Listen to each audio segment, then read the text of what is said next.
দেখো সবাই বেরিয়ে পড়েছে এখানে। ও শাড়িটা খুব সুন্দর লাগছে দেখো, সত্যি খুব সুন্দর লাগছে। তো প্রথমেই তো ওদের কাছে অনেক অনেক সরি, কারণ সরস্বতী পুজোর ব্লগটা এত দেরি করে আপলোড করার জন্য আসলে এডিট করে ওঠার টাইমই পাইনি।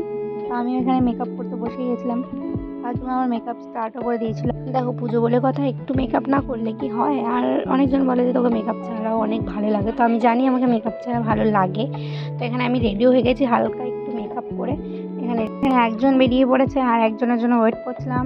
তো ওই দিদি আরেকজনকে ফোন করতে বললাম, তো ওই দিদিকে ফোন করলো যে আর তাড়াতাড়ি তুই কোথায় আছিস। তো তারপরে তো আমি ওয়েট করছিলাম, এখানে এয়ারবাডসে গান শুনছিলাম, দেন তারপরে চলে এসেছে ওই দিদিটা। তো ভাই স্কুলে অনেকদিন পরে ভালো লাগছে। আর জানো আমরা কতদিন পর স্কুলে ঢুকেছি, কতদিন পর স্কুলে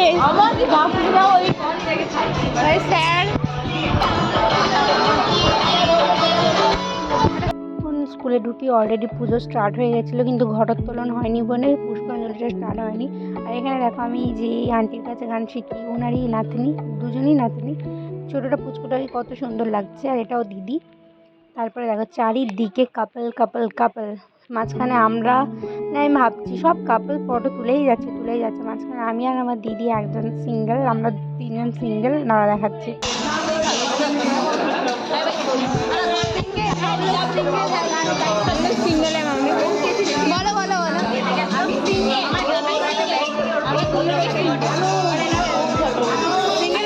একটুক্ষণ পরে ঠাকুরমশাই ঘটোত্তোলনের কাজ শুরু হয়ে গেছিলো, না দিদি ফটো তুলতে দাঁড়িয়ে দাঁড়িয়ে। তো তারপরে আমরা লাইন দিয়ে দাঁড়িয়ে যাই, আগে ছোটোবেলার মধ্যে যেরকম প্রার্থনা করতাম এরকম পুষ্পাঞ্জলি দেওয়ার জন্য দাঁড়িয়ে প্রার্থনা করতে দাঁড়িয়েছে মনে হচ্ছে, অনেক বছর পর তাও কিন্তু দাঁড়িয়েছে মনে হচ্ছে যেন প্রার্থনা করতে দাঁড়িয়েছে, ভালো লাগছে। এটা থাক।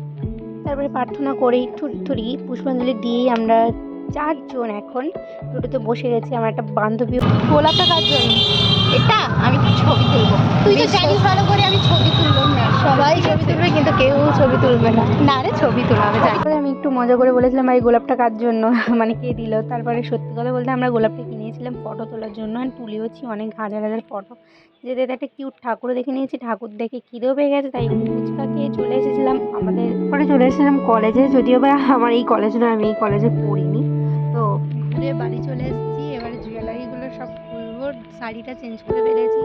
আমার এই সাইডটা এত পরিমাণে ব্যথা করছে গাইজ, আমি তোমাদেরকে বলে বোঝাতে পারবো না, কেন জানি না ব্যথা করছে। চলো ড্রেসটা চেঞ্জ করি, তারপরে একদমই ফ্রেশ হয়ে আমি এখন একটু টানা ঘুরে দেবো, তারপরে ঠিক আছে এখনকার মতন বাই। চেঞ্জ হয়ে চলে এসেছি, কারণ মেলা উদ্বোধন করতে, আমাদের এখানে মেলা হচ্ছে, মেলা উদ্বোধন করার জন্য বাজনা পার্টি যাচ্ছে, ব্যান্ড পার্টি, ওটাই দেখতে যাচ্ছি। চলো তোমাদের সঙ্গে শেয়ার করবো। এই দেখো চলে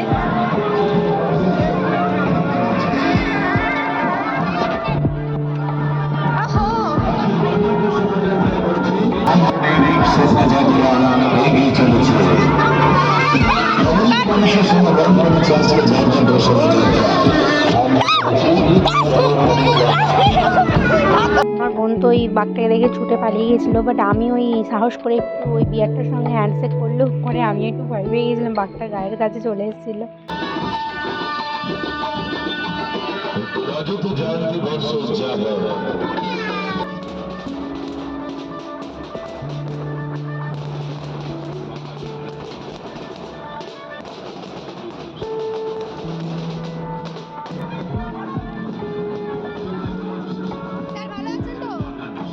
আমাদের সময় কিছু ছিল না, এটা আমাদের স্কুলের এনসিসি টিম, যেটা হচ্ছে এই স্যার হ্যান্ডেল করে।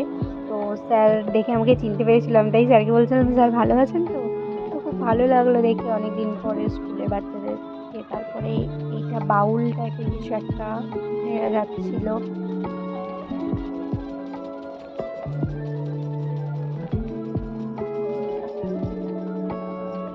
তারপরে বাড়ি এসে একটু হারমোনিয়াম নিয়ে গান করতে বসেছি, আর পুচকুটাকে দেখো আমাকে ডিস্টার্ব করতে চলে এসছে। তারপরে নিরামিষের জন্য সয়াবিন বড়ি ঝোল দিয়ে ভাত খেয়ে তো পেট পুজো কমপ্লিট করে এখন ঘুমাতে যাই। বাই বাই, দেখা হচ্ছে নতুন কোনো ভিডিওতে।